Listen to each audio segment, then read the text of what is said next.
Happy Friday, U's fans. Welcome to the weekend. The second match day of the season as United head to Swindon to try and make it back-to-back wins to kick off the League Two season. I'm joined by Jordan on the preview show. I'm here, mate. The first of the season. How are you doing? It's our first of the season. That's what I was trying to say. I got myself confused. Our favourite Thursday combo of us two. Yeah, I'm doing pretty good, mate. Feeling pretty good after Saturday. It's been a funny old 48 hours in terms of scheduling this pod and who's going to be on it and who's not. But we're here, and I've just been mulling something over whilst waiting for you to join the call. Oh, go on. Well, I'm just wondering what result on Saturday would be enough to proclaim that the BSTUs are back. Oh, wow, that's interesting. I mean, is it as simple as a win? What world in which we win would you not say the BSTUs are back, kicking off the season with back-to-back wins? I would be very bullish with a gritty, grounded out 0-0 draw. I'd be like, really? Oh, as low as that? I'd be like undefeated. No one can score against us. Yeah. God, those BSTUs. God, so I mean, with Marky Bonner in the building, I mean, it's all possible, isn't it? We're gonna, if the trend is to be believed, we're gonna start fast and then drop off pretty strong. Hopefully, that doesn't start Saturday. But yeah, we've got a game to preview. Swindon Town away. It sounds like the game's going to be on. You'll hear a bit more in the preview later that we did with the Swindon pod, which we recorded a bit early on Tuesday night when this news first came out. Have you followed the story at all, Jord, about the match going ahead? Bits and pieces. I've read an article earlier on like the sort of Swindon local newspaper. The main takeaway there was no access for ambulances, which is pretty bad. More than worrying. So, but I think basically there's some sort of something that the council need, a safety check with the ground that hasn't passed. And according to their journo, as of today on Thursday at the time of recording, the meeting to confirm it's all passed is tomorrow. So there's still Friday. As this pod comes out, this pod could age as this pod really comes well. out today, Friday. But from Neil Harris in the press conference, he got asked about this. He said it's absolutely fine. So I think it's unless that's just what Swindon are telling him, and you'll hear from the Swindon fan later, who's quite.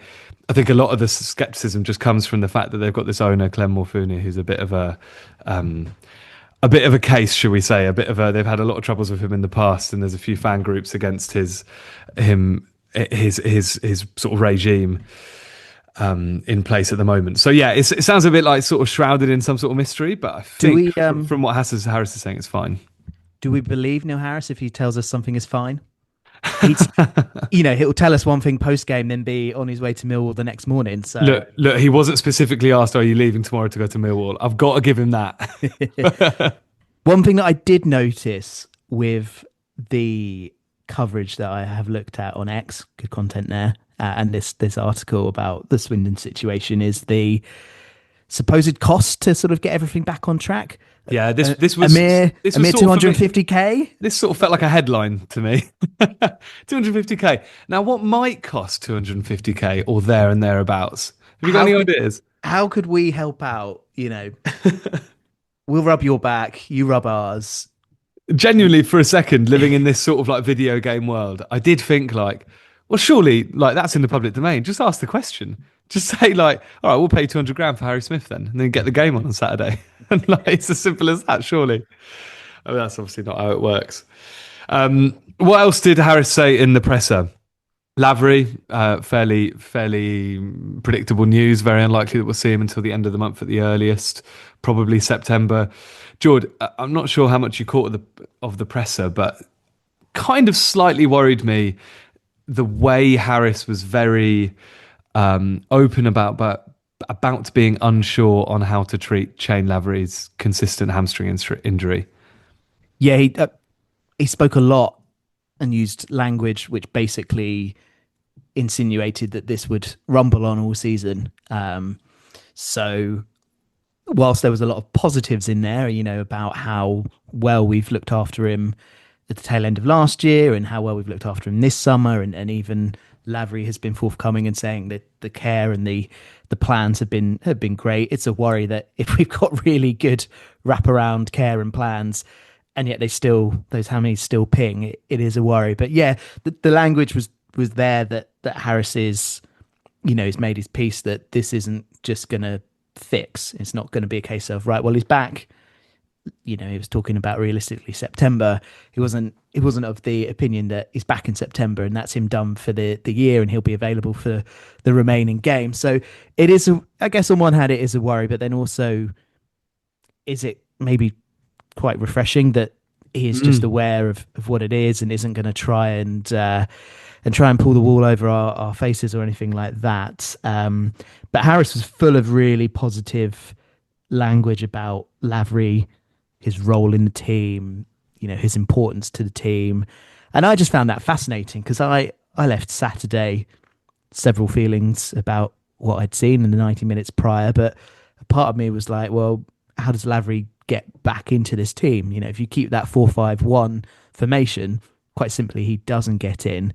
But then I was thinking about the fact that whilst it's hard to contest that formation worked really well, what's the plan B? You looked at the bench on Saturday. Yes, there's some caveats there around people being suspended or not yet signed, etc. But there wasn't a lot of options to mix things up going forward. And it feels like going 4-4-2 at times in the season, whether it be as a response mid-game or whether it be starting the game that way, that to me feels like when you'll see the best from Lavery and maybe not the best from Appere. But yeah, that's maybe the thinking this season that Lavery will be an important part, but he will potentially be a bit part. And you can still have this. I mean, people are more and more trending towards, instead of calling them subs, they're calling them like impact players, aren't they? And I think this thing that's still sort of, could he be our Chloe Kelly? He could be. I'm sure. Yeah, he could. The thing that's still like really, it still really encourages me, especially to do with Lavery, is I remember speaking to Jack, who's a Blackpool fan who we've had on this podcast before, and him asking me, I just remember the shock on his face when about a couple of months ago he went, "Oh, surely you've not got Lavery in League Two?" And I went, "Yeah, we've got him for another season." He was like, "What? You can have Shane Lavery in League Two?" He was like, the guy was like easily good enough to in the Championship, like not dropping down to League One, playing regularly. So I wonder if that's the sort of role he has to play. Let's say it's coming off the bench late in games, playing 20 minutes, half an hour against tired League Two centre halves, playing off Appere, either chasing games or even defending them on the break. You can see what sort of impact he'd have. It's funny, maybe reading very much between the lines from what Harris was saying was, I think it feels like he's realised we can rely on him even less than he'd originally hoped. He used the word, he said 10 games, 10 goals is what he said at some point in this context. So I feel like maybe there's a bit of him going, well, A, we're still in transfer window, so fine, go and recruit to make sure you've got enough solid, reliable options. But B, maybe the role of Lavery in the team does change a bit and he becomes something that it's not about how you start games, it's about how you finish them. And maybe you're talking about 4-5-1, you take Ben Knight off and you bring Shane Lavery on and then you drop him up top next to Appere. Pardon me. Anyway, interesting. It's all conjecture. We'll find out a bit more towards September, won't we? Yeah, one of the things that I felt on Saturday was Sully Kaikai and Ben Knight had terrific afternoons for the most part, but take them off the pitch, like, well, where's the spark coming from? Like, where is something going to happen? And as good as Appere was, it felt like, his joy was coming in, hurrying people and pressing people. So, yeah, you desperately need Lavery back to be in that, in that mold of someone that can make things happen, as well as being a really nifty finisher, as we know. Yeah, exactly. The other player he confirmed isn't being rushed back in any way is Corey Smith. I think with Smith, it's much less of a recurring injury thing. I think it's probably just something that they want to make sure they get right because they probably see Smith as obviously quite an integral part to our season. Ruddock's being built up to match fitness. He played 45 minutes in this quite mysterious behind closed doors game on Tuesday evening, getting back up to speed. So I'm sure he'll feature again on Saturday. We haven't really caught up about Saturday, but I mean, have you got a comment on Ruddock's performance on Saturday from your view in the main stand? But yeah, again, I thought it was interesting, Harris saying that Ruddock was always going to come on for 20, 25 minutes on Saturday, no matter the game state. I assume he'll do the same thing at Swindon, no? Just have a period of time that he's ready to bring Ruddock on for no matter what's going on in the game. Potentially. I mean, there's a lot of games in August, so is one away from home against one of the more fancied teams going to be the right situation for bringing him on? I guess it all depends on the scoreline. Like, are we still in the game? What are we trying to do in the game? What are we trying to do possession wise? So it all worked nicely on Saturday, really, like having our noses in front and looking to want to just slow things down, frustrate a team that isn't a particularly talented team anyway. Whereas Swindon will be a much different opposition on Saturday. And I know they're a bit of a basket case in other areas, but they've got decent players there. They're very energetic, and Holloway teams tend to be, a bit of flair, got quite attack minded. So it could be too awkward on Saturday to get Ruddock involved, but depends on how it goes. Just a word on his performance on Saturday. I mean, it's hard to comment, right? Like it was painfully obvious that the guy is weeks and weeks behind everyone else. It looked like he was sort of chasing shadows a bit, really. I barely remember him using the ball well at all. However, it's far too early, isn't it? Far, far, far too early. Yeah, it is. It'd be a bit harsh to be criticising him for that, really, wouldn't it? Another thing that's probably a harsh criticism that came out in the last pod was us talking about kind of lack of control at points in the game, or more specifically, not using the ball particularly tidily. And he actually Harris in the presser touched on this. He said he watched 4 live EFL games over the weekend, and apart from Stockport versus Bolton on Sunday, the others he described as very random. People treading on balls, ball being knocked out of play. He just put it down to early season and dry pitches, which I think is absolutely fair enough. And I don't think I meant it as a deep criticism of the squad, more just like a comment on the game. But do you think that's something on Saturday? Swindon themselves, we'll come on to them specifically in a minute. The back end of last season, they scored a lot of goals. It's something they were quite renowned for doing, really, under Holloway. There's a period in April where, against Fleetwood, Bradford and Grimsby, they scored 13 goals in 3 games, 4, 5 and 4. So they know where the back of the net is. We know that we fancy a bit of their striker. Do you think having a bit of control in the middle of the park is how we might want to approach the game, try and put our foot on the ball, or actually the opposite and soak up the pressure, just sit in a little bit and let them try and break us down? Yeah, I do think that. I think Saturday was difficult because Cheltenham were quite physical, and their game plan was clearly sort of man to man, match you up and try and hustle you off the ball. Or in the case of Ben Knight, just inflict pain because they can't deal with them. Whereas obviously, yeah, Swindon are, respectfully to Cheltenham, are a better team, better quality in there. The time of year is an interesting one. Obviously, like the dry pitches really impacts, passing games. It slows it down. It favors more direct play, which isn't necessarily something I think Swindon are that well known for. I know obviously Smith up top is a good target man. So yeah, maybe Saturday the edge could be us being a little bit deeper, us being a little bit more compact and playing on the break. And from what we saw on Saturday, the inputs from Kai and Knight, that could really favour us.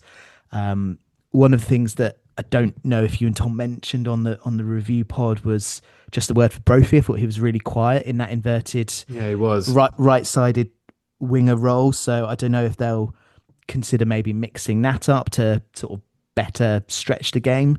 But yeah, I think Saturday will be much different game. Although I was looking back at Swindon's result at the weekend, played most of the game against 10 men and still couldn't find a way to win. So yeah, a little bullishness there, I guess.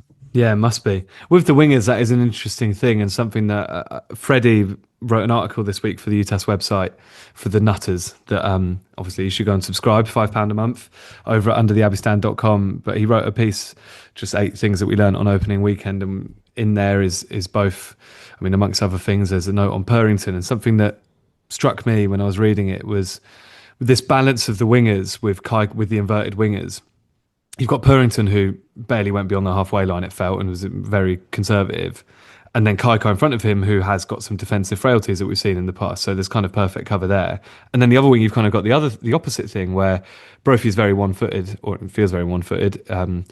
With his left, so he's always wanting to cut inside. But then you've got a super attacking right back, and Brophy's very defensively capable, obviously on the wrong side, but still has those skills about him. So in fact, you've actually got a lot more cover on the other side. So I remember when we were at Braintree, we saw it was actually it was Bradshaw, wasn't it, that evening, playing much higher up on one side than the other. It was a very like inverted back four. So I wonder if that's something that he's trying to work on, and we might see a bit more on Saturday.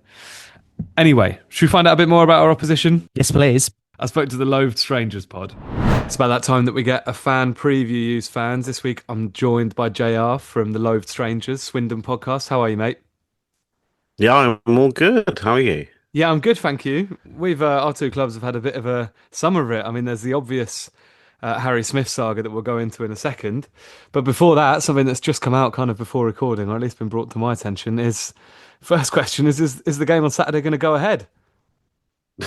So we had some news from the Spirit of 69, who is actually three people who are on Low Strangers who have actually formed this protest group that people might have seen in the media. There was a stunt peg video about the protest that's featured in the Independent as well.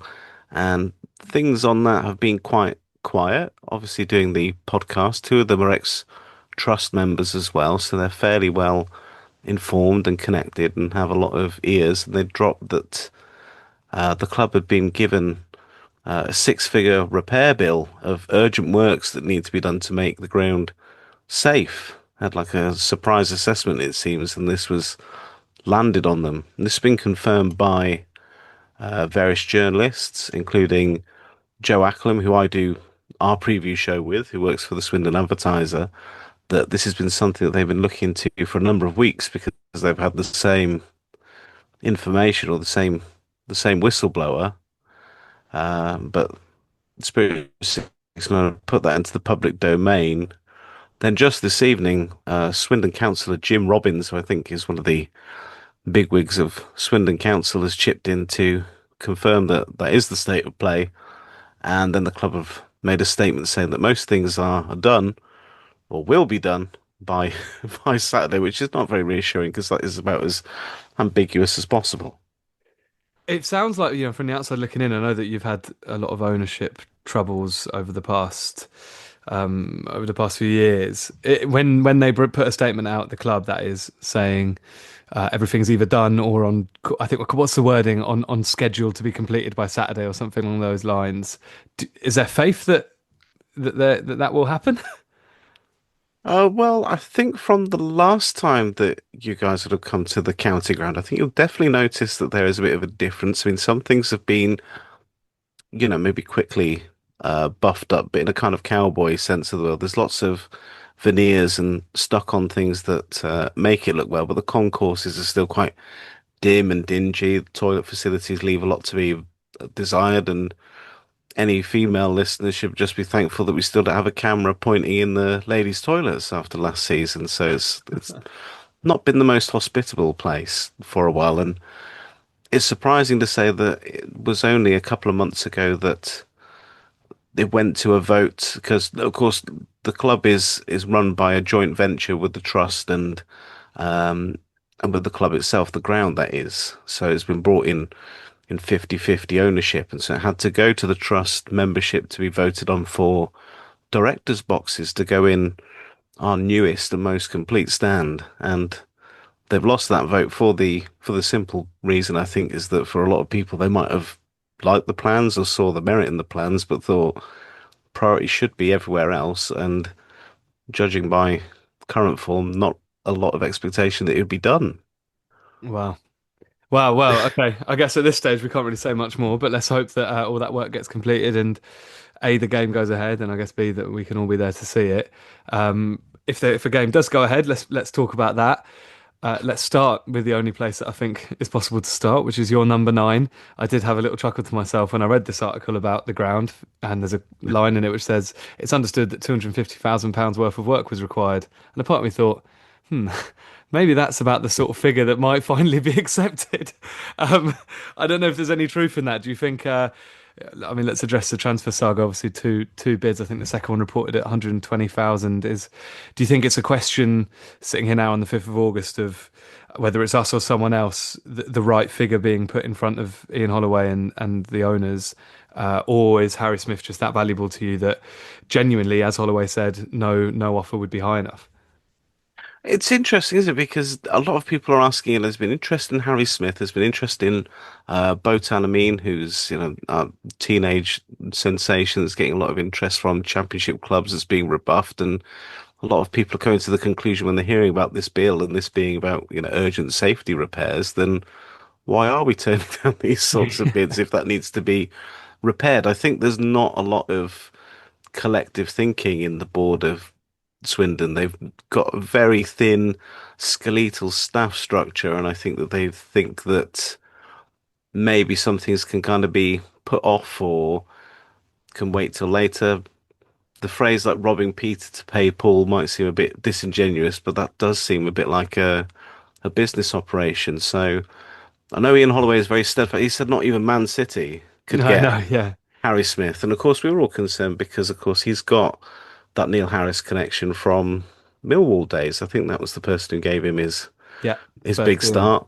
And yeah. so we thought with that and, with a better offer, because I don't know if this was reported, he has an improved contract offer sort of sitting on his desk or wherever it is that he's not signed. And Yeah. so you think that they might be moved to, get that straightened out or whatever he doesn't like about it sorted. So Because it's interesting. he's in the last year of his current deal, right? If I'm right in saying so. Yeah. I guess the theory is, if you're trying to sort of do the maths, it's like, okay, sort of rejects a contract offer or isn't accepting one last year of his deal, so you might lose him for free this time next summer. Put the right figure in front of you. Like, would Swindon fans see it like that, or is he just that crucial to your team that it's worth that extra season because he's that valuable to you guys doing well this season? I think fans would see it that way, but our transfer strategy is bizarre like that. I think there's rumours that we turned down a big fee for Johnny Williams when he had 6 months left, when he might have had interest from Hibs, who'd had McCurdy in the summer from then.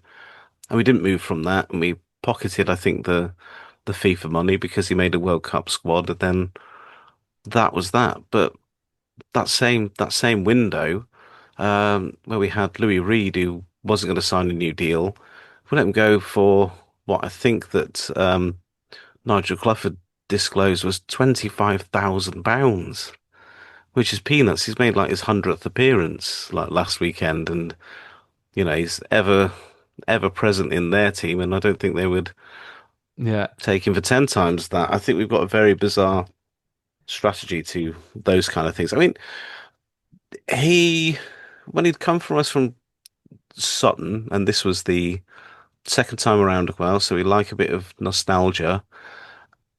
He's always someone who knows, how to find, you know, putting the ball in the back of the net, but his attitude at times is very much in that kind of blame culture. And Holloway had this kind of soul searching, why do we point the fingers, and was looking at all of these different techniques. And so he went from being the first to point the finger to being a bit of a leader. And now he seems to have spent the preseason building a team that sits around him.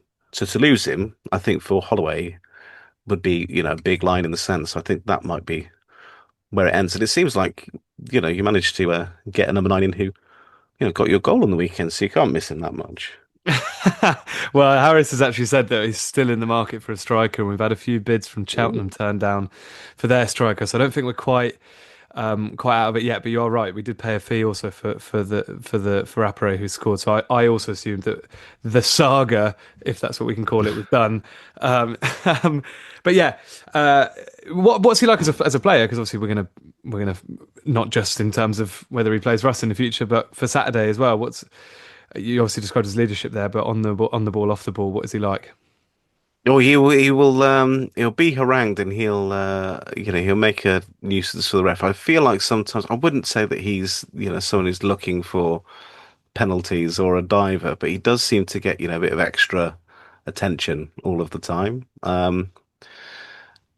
Yeah, someone who's like, central pivotal point. But Holloway's way is he likes to kind of like overload with attackers, especially when the game is kind of going against him and kind of, throw caution and chaos to the wind. So rather than just Harry Smith on his own, that might be something to watch out for. You can't necessarily pinpoint where he decides to tinker and, you know, throw things at the wall, and that's maybe where it might become a little undone. I mean, you can open up gaps, of course, by that way, and he can get found out. But when he's dialing up the chaos engine, that's usually where problems for opposition turn out. Where's what's the feeling with Holloway at the moment? He's obviously quite a he's always good for a good quote, isn't he? He's always, whenever I see his little clips pop up on Twitter, he's definitely one that I might watch 30 seconds to a minute of, no matter what the topic is. But what's it been like since he's been in? Because I think the end of last season you guys were pretty good, no?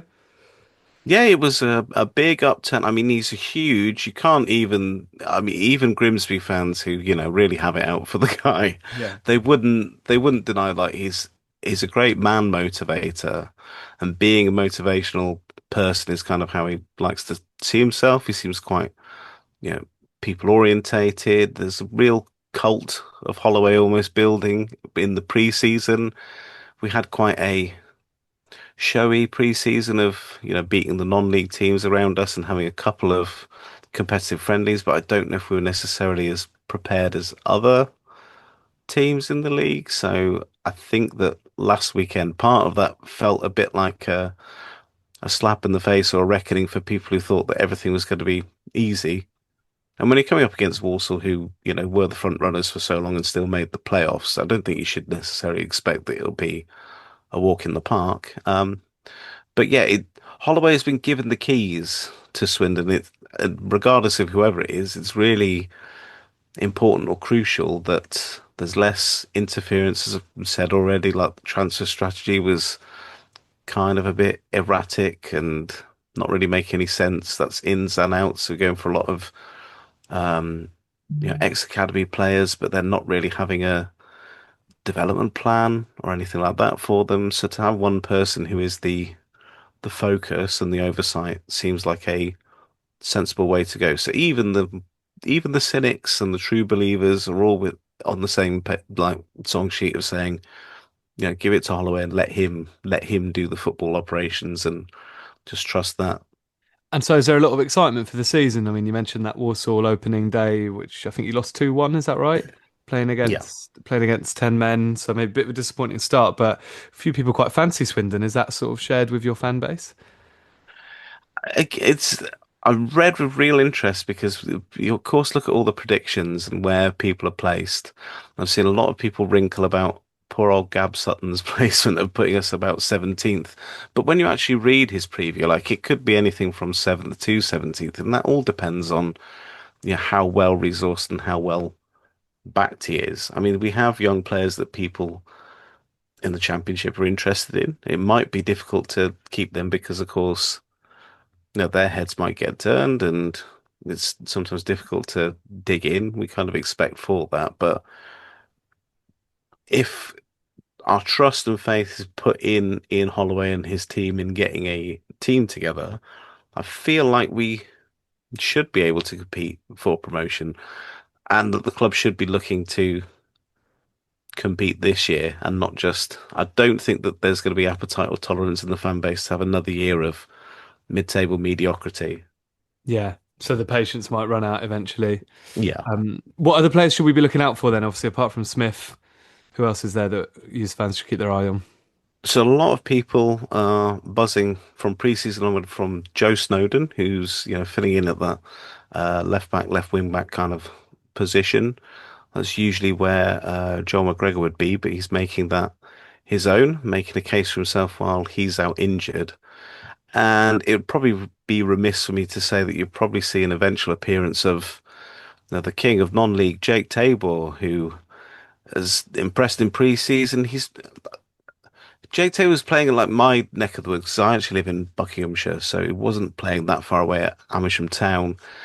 And I found it interesting or curious that you've got this prolific striker in non-league who's playing at quite a low level. I think about like step nine, and there's lots of like National League South or Southern League Premier teams like in even like a walkable facility from Amersham. And I'm thinking if somebody is, part-time, why are they not playing at the highest level part-time in their local area? But for whatever reason, he's held out and had his EFL trials and done enough to impress Ian Holloway, who's, gone on record to say that, he did great in he likes his runs. He likes to do these like drill runs, a bit like a bleep test that he holds all the players by and benchmarks them against. And he's looked handy in pre-season. A lot of people have felt that gap obviously is going to be quite big, but when he's made his cameo at Warsaw, people think he might be able to handle his own. But he was doing the rounds on all the media before signing, and I feel like he'll obviously be one to watch, even if for just a curio. Yeah, yeah. I actually saw that little interview with him, and he said something like it's the best trial I've ever seen, or something, didn't he? Yes. Um, but yeah, I sort of take it with a pinch of salt with Holloway. But obviously, the guy scored so many goals in non-league that if he can translate it, then good for him. Hopefully not on Saturday. But speaking of, if I had to push you for a prediction, what might you say if the game goes ahead? That is. I think I always play it very conservatively and feel like it'll be quite tight, but we have managed to keep things, pretty steady at home, um, providing it's all safe and people can be in there to watch. I'll back my team and I'll go for a very narrow, maybe a neat 2-1. Yeah, and Harry Smith on the score sheet, and B for which team? Oh, maybe if we get both and give Neil Harris something to think Yeah. about. He'll get two, and then he can make the transfer on Monday. How about Do you that? know, I could see it all happening in front of my eyes. Last question for any away fans making the trip: is there a pub that you might recommend them visit, or anywhere in town that's worth a visit for a drink before the game? I don't know if there's any way I can give a particular great sell on a match day, especially proximal. I can say that if you go to the Merlin, which is just off the Magic Roundabout, that's kind of like a catch-all for, all fans. There'll be home and away fans, but away fans are always like more than welcome, and you get your cheap beer and burger, and it's cheap pints. It's nice enough, and you'll get to watch the whatever game, whatever's on Sky Sports, and it's not that far away from the ground. So, don't Perfect. feel concerned or worried about being in a home pub or anything like that. It's all fine. Brilliant. All right, well, looking forward to it. Hopefully, it all goes ahead. Thanks a lot for joining us. Thank you. Thanks very much there, Loathed Strangers guys. Obviously, the first part of that chat is a bit about whether Friday goes ahead, Saturday goes ahead. But as this comes out on Friday, And as the we said, meeting is on Friday. the meeting is on Friday. So the meeting's on Friday and the game is on Saturday. And on Friday, it should tell us that the game's going to go ahead on Saturday, right? And it's that simple, Jord. It's literally that simple. Anyway, last year Swindon were a very different side in the second half of the season. Holloway took over from Mark Kennedy in October. They were 19th on the 1st of Jan, and then it kind of really clicked. As we touched on earlier, they scored a lot of goals. They finished 12th in the end, so he really did improve them. George, you mentioned earlier, just before we started recording, there's a real disparity in how people are predicting them. If you've got those in front of it, is it the most disparate from like your EFL pundits? You summarised that lovely. Perfect. Some tricky words in there, but yeah, no, you're spot on. So there is I don't know who did it, but it was on X, great content on there. Always good content. But some sort of spreadsheet put together and screenshotted, which covered, I think, about 10 different League Two pundit, podcasters, writers, and so on. Somehow we weren't invited, but we'll skip over that, Julian. Doesn't matter.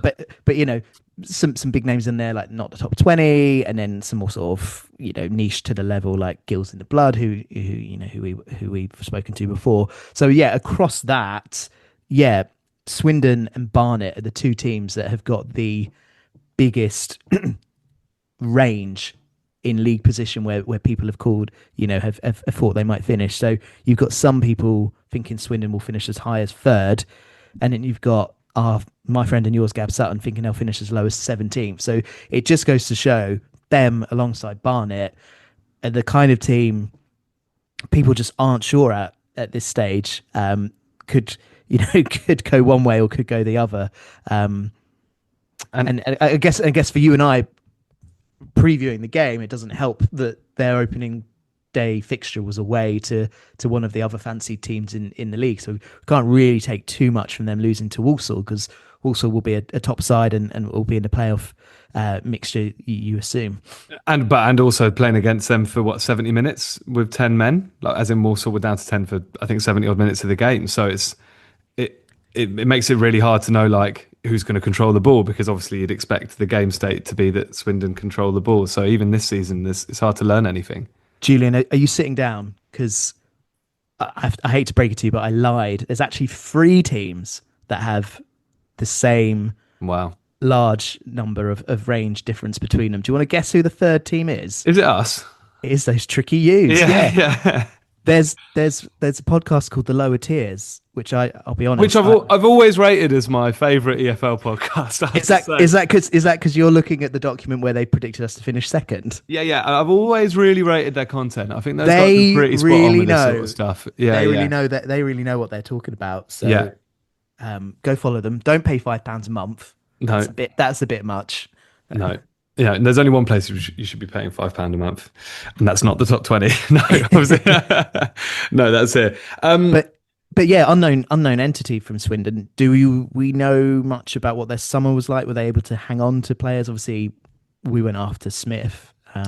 And Holloway had obviously been very open in the fact that, not just Holloway, to be fair, I know that the Loathed Strangers themselves and other Swindon journos and podcasters have said that Smith is worth a lot more to the team this season than kind of the whatever monetary value you want to put against him, if you see what I'm trying to say. That the way they play is all through Smith, and his profile is obviously so unique that replacing him is such a hard thing to do. So they clung on to him. They've got a bit of a strong spine.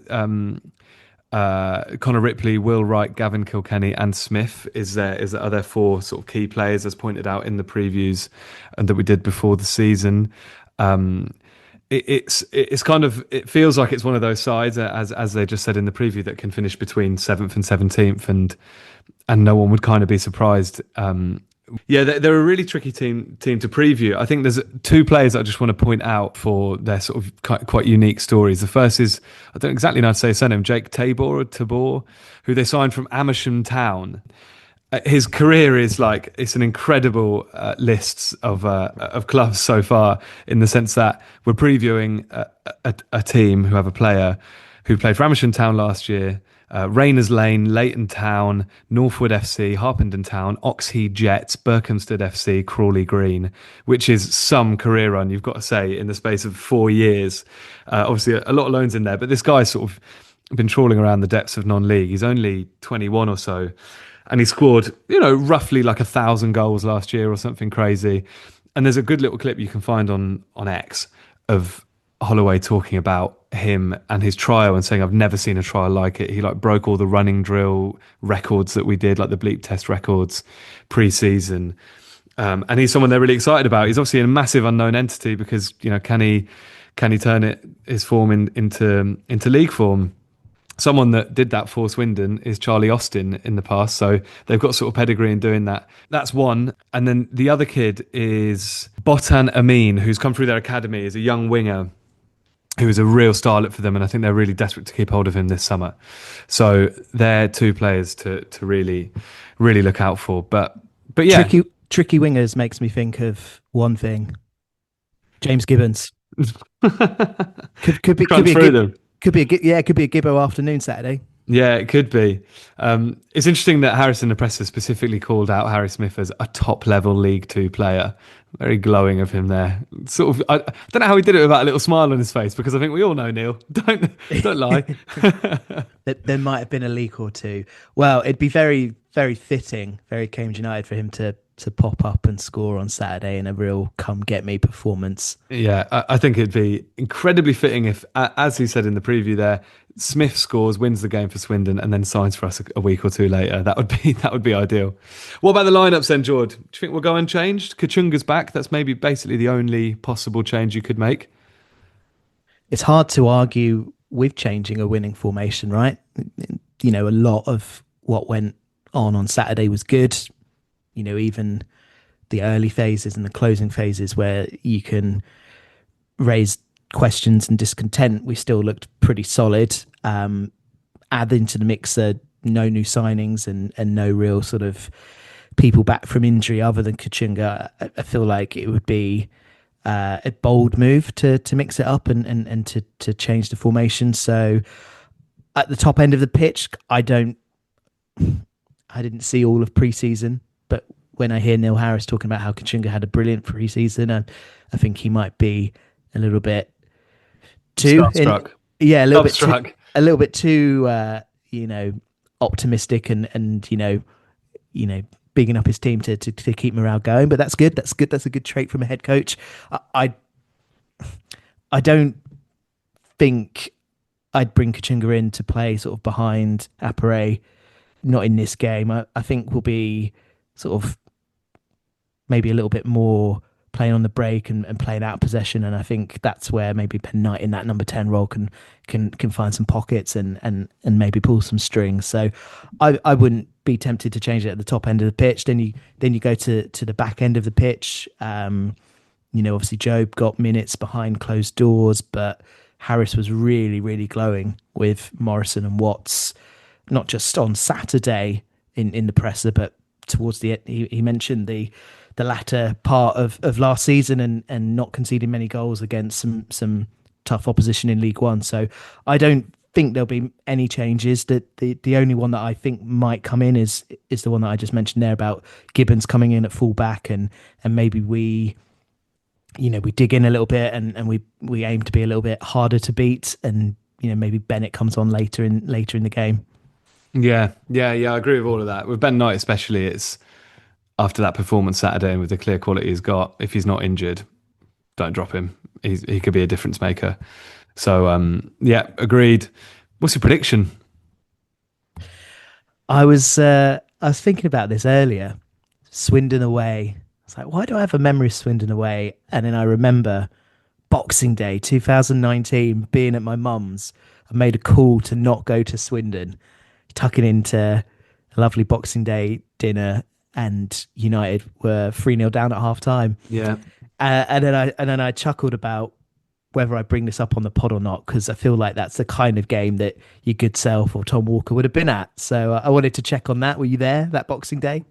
Boxing Day 2019, I wasn't at that game. I made a really late call. I think I got let down for a lift actually, but it was like a massive blessing in disguise. You should thank that person. Thank that person. Yeah, 100%. They had a lot of. They were looking out for me. But yeah, I do remember that day. I have been to Swindon before, and I think we lost pretty convincingly 2-0. So it's not a place that I feel like we don't travel to very well. But we've not played them a huge amount in recent years, have we? Yeah, we seem to cross over in this league, don't we? And yeah. Hopefully this season will be the same with us going back up. My prediction: I fancy us for a draw. Maybe a 1-1. Yeah, I've got 1-1. Yeah, we're pretty good at this, Jordan. I was thinking last season, we're pretty good at having the same prediction. I think we should start writing it down on a piece of paper before the pod and then showing it. Wouldn't make very good visual audio content, but we could stick it behind the paywall. I don't know. Anything to justify that £5 a month. If that's not going to convince you, what will? Anyway, Jord, let's hope for that. Let's hope for that 1-1 draw. Let's hope for better, shall we?